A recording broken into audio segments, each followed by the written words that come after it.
안녕하십니까, 박사호입니다. 장강의 홍수가 맹위를 떨쳤을 때 도시 지역을 보호한다는 명목으로 제방을 허물어 물바다가 됐던 안우이성 차오후 일대입니다.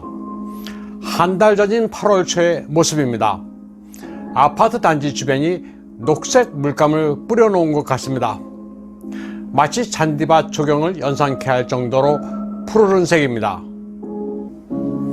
그나마 동간 거리가 있는 아파트 단지는 녹색이지만 가옥이 비교적 밀집한 지역에서는 누런색 또는 검푸른 색깔입니다. 기본적으로 색깔은 녹색이지만 정확하게는 남조류입니다.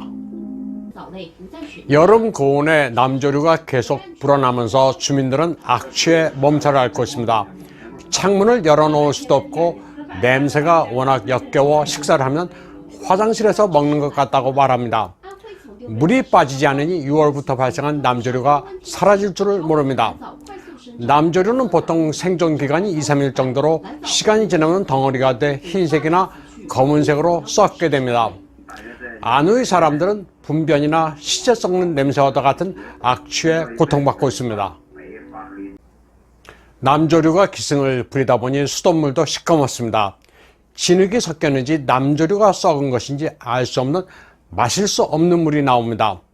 수돗물의 취수원인 저수지물이 온통 오염돼 물이 깨끗할 수가 없습니다.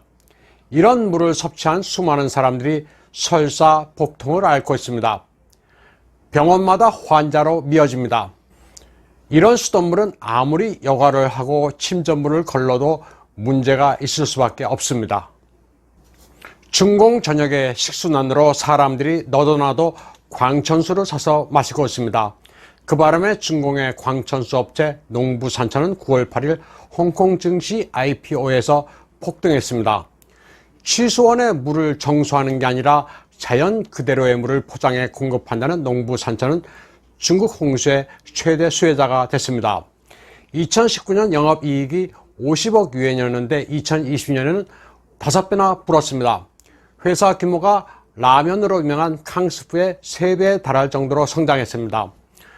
물 가운데 마오타이라 불리는 농부산천의 CEO 쫑산산은 텐센트의 마화텅, 알리바바의 마윈과 어깨를 나란히 하는 거부반열에 올랐습니다. 벌써 모은 재산이 467억 달러에 달합니다. 중공의 탄압에도 불구하고 홍콩의 반공 자유화 운동은 전혀 수그러들지 않고 있습니다. 9월 8일 홍콩 경찰이 밝힌 데이터에 따르면 2019년 6월 9일부터 2020년 9월 6일까지 홍콩 경찰은 1만 명 이상을 체포해 2,000명 정도를 기소했습니다. 기소율이 무려 22%입니다. 9월 6일 입법회 선거를 즉각 실시할 것을 요구한 대규모 시위에서는 300명 가까이 체포됐습니다. 9월 8일 미 국무장관 폼페오는 홍콩이 안정을 유지하는 길은 민주화, 기본 자유, 그리고 정부가 시민의 책임을 지는 것이라고 말했습니다.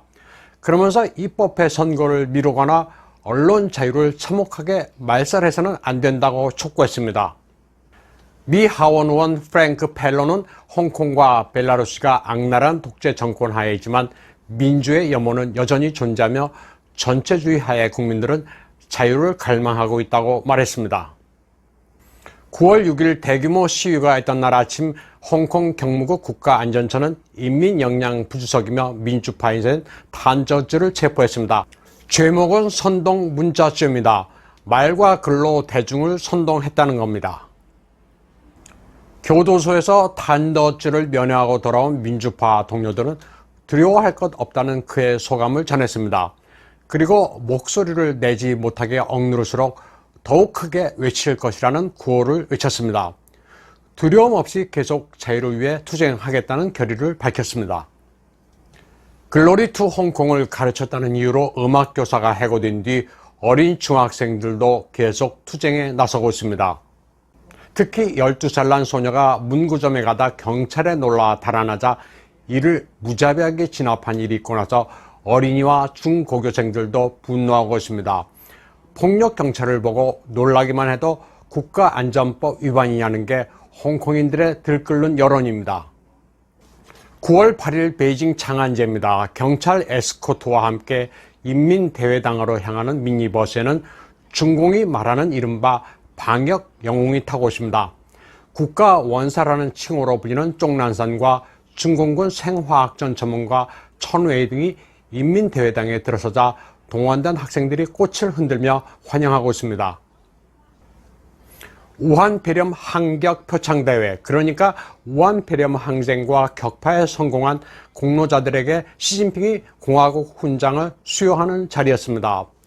화면을 자세히 보면 연단의 시진핑과 국가 지도자들, 수상자들은 마스크를 전혀 착용하지 않은 반면 객석에 앉은 군중들은 모두 마스크를 착용하고 있습니다. 한국 매체들은 이 행사가 중공의 사실상 전염병 종식 선언이라고 보도하고 있지만 이는 좀 잘못된 겁니다. 한국 매체들은 우한폐렴의 종식을 사실상 선언했다는 분석이 나오고 있다, 해석이 나오고 있다는 서술어를 쓰는데 그런 분석과 해석이 어디서 나오는지 모르겠습니다. 중국 공산당은 교활합니다. 우한폐렴 대응을 성과로 포장해 선전하고 있는 중공은 표면적으로는 종식된 것 같은 분위기를 만들고 있습니다. 하지만 종식됐다고 공식적으로 발표하면 앞으로 바이러스 파시즘을 시행하는데 지장이 있기 때문에 절대 확정적으로 발표하지 않습니다. 공식 확진자 발표는 오랫동안 하지 않지만 지금도 신장 위구르 지역에서는 방역을 구실로 강제로 정체불명의 약을 먹이고 일상을 통제하고 있습니다. 공산당은 항상 산 흐리기 전술을 사용합니다. 중공 우한폐렴의 발생과 분포는 선별적입니다. 그들이 탄압하고 싶은 지역, 이를테면 신장 위구르와 홍콩에서는 우한폐렴을 구실로 파시즘을 행하고 있습니다. 홍콩에서는 전 시민에 대해 우한폐렴 RNA 검사를 강요하고 있습니다. RNA 샘플 채취로 데이터베이스까지 구축해 일상을 통제한다는 거대한 계획이 있는 겁니다. 우한폐렴을 퇴치한다면서 효능이 입증되지 않은 캡슐과 탕약 장사를 한 종난산이 훈장을 받자 중화권 네티즌들은 격분하고 있습니다. 우한랜드 스산시해하에 환러 이传狗连, 시체가 산처럼 쌓이고 피가 바다를 이룬 우한을 개 목걸이와 바꿨다는 원색적인 비판입니다. 시상식에서 시진핑은 일장 훈시를 했습니다. 그런데 41초 동안 두 글자를 틀리게 읽었습니다. 특수 형식이란 단어에서 숫자를 몰라 특출 형식, 혼동한다고 할 때 중국어 훈샤오를 훈야오로 읽었습니다. 옆에 앉은 리커창은 원고를 뒤적거리며 기침을 하고 표정도 밝지 않았습니다. 시진핑이 잘못 읽은 단어는 일상용어로 그리 어려운 글자도 아닙니다. 세상에 하늘에서 내려온 영웅은 없다. 굽히지 않고 전면에 나서는 평범한 사람이 있을 뿐이다. 이런 표현으로 시진핑은 우한폐렴 방역에 기여한 이들을 칭찬하자는 말을 했습니다. 그런데 이 문구는 홍콩 반공 자유화 운동에서 유명한 구호였습니다. 시위대에 방독면과 마스크를 무료로 기부한 인사가 한 말이었습니다.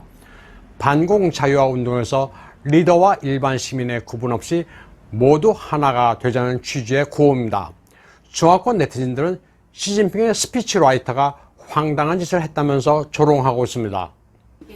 디즈니 영화 뮬란에 대한 보이콧 운동에 불이 붙었습니다. 이 영화가 신장 위구르의 강제 수용소 근처에서 중국 공안 당국의 협조를 받아 촬영했다는 주장이 쏟아져 나오고 있습니다. 뮬란의 주연 유역비와 견자단이 공개적으로 홍콩 경찰을 지지한다고 밝히는 바람에 시작된 보이콧의 열기에 기름을 부었습니다. 뮬란의 주된 촬영 장소는 뉴질랜드와 중공입니다. 이 가운데 사막을 배경으로 하는 부분은 처음에 중국 서부 지역이라고만 밝혔습니다. 그런데 2017년 영화감독 니키 카로가 인스타그램에 사구의 풍경과 함께 우르무치라고 적은 것이 뒤늦게 알려졌습니다. 최근 유명 유튜버 더 쿼터링은 9월 8일 뮬란 촬영지의 어두운 비밀이란 방송을 하면서 전 세계적으로 공론화시켰습니다. 그는 뮬란을 제작한 디즈니는 창피한 줄 알아야 한다. 뮬란의 촬영 장소는 신장 위구르 강제 수용소 부근이라고 말했습니다. 또 2차 세계대전 중에 독일 나치가 유태인에게 저지른 홀로코스트가 지금 중공 신장 위구르에서 재현되고 있다고 강조했습니다. 중공은 수용소의 존재에 대해 발뺌하고 있지만 사실로 드러나고 있다면서 2020년에 어떻게 이런 일이 있을 수 있느냐고 개탄했습니다. 영화 뮬란 말미에 특별 감사 자막에는 중국 공산당 신장 위구르족 자치위원회 선전부를 비롯해 트루판 공화국 등 8개 기관이 명기되어 있습니다. 2019년 10월 미 상무부 산하의 공업안전국은 트루판 공화국을 미국 외교 정책에 반하는 중공기관 리스트에 포함시킨 바 있습니다. 신장 위구르는 중공이 인권을 박해하는 가장 심각한 곳으로 표현했습니다. 호주 전략연구소의 네이던 로저도 트루판시 공화국은 최소한 14개의 수용소를 운영하고 있다고 밝힌 바 있습니다. 뮬란의 감독 니키 카로가 2017년 인스타그램에 위구르 사진을 올렸을 때는 신장 위구르 공산당석이 천추엔과가 임명된 지 1년여가 지난 시점이었습니다. 그리고 강제 수용소의 존재가 널리 알려졌을 시기였습니다. 때문에 디즈니가 뮬란을 제작하면서 중공 당국과 결탁했다는 이야기가 나올 수밖에 없습니다.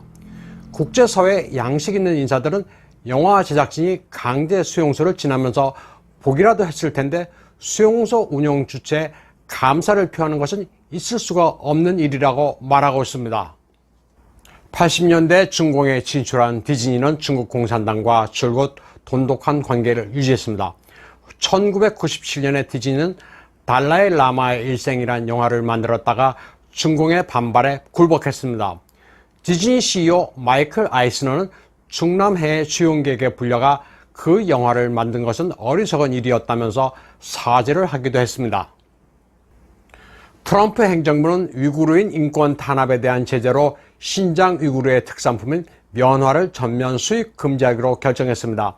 신장의 면화는 전 세계 물량의 4분의 1에 달하며 가격도 저렴합니다.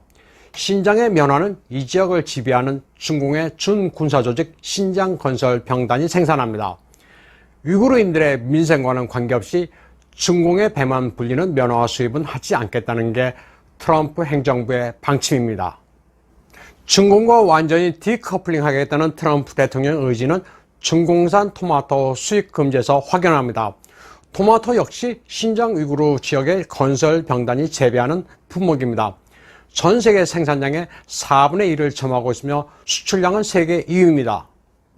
미국의 하인츠 케첩을 비롯해 전 세계에 유통되는 토마토 케첩은 사실 원료가 중공산입니다.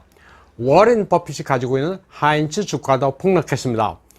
위구르인의 고열을 짜서 돈을 버는 중공의 상행위를 아예 근절하겠다는 게 미 트럼프 행정부의 굳은 결심입니다.